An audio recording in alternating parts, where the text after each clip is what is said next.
For today's video nga mga par ay pupunta kami sa warehouse ng Span Asia para kunin yung package na pinadala ng opisina na matagal naming na-request. Yun na yung lubid tsaka chain para sa aming gagamitin sa pag-assist. Palabas kami dito sa gate ng Pier 4, proceeding na kami doon sa warehouse ng Span Asia. Binabaybay lang namin kasi malapit lang naman sa likod lang ng building na ito.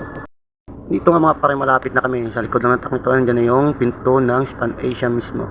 Magandang umaga nga para sa inyo lahat. Nagkamali pala kami ng unang gate na pinasukan doon pa pala sa kabila, yung main gate nila. Dito na yung main office ng warehouse Span Asia. Dito ngayon naghanap kami ng personal na pwede namin tanungin tungkol sa aming package kung nandito na ba talaga.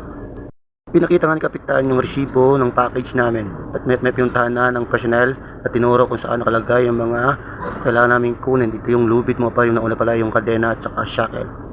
Yung bagong lubid namin ikakabit sa winch para sa paghihila ng barko. Yan yung parang puting-puti, bagong-bago, sariwang-sariwa. Sabi ng kaibigan ko ay local ito.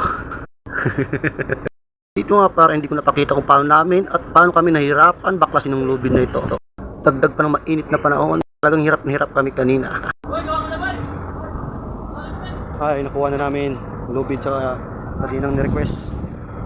Kakabit natin mamaya to.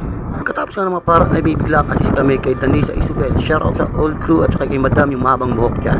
Magandang umaga sa iyo sa mapanood mo ito. Siyempre.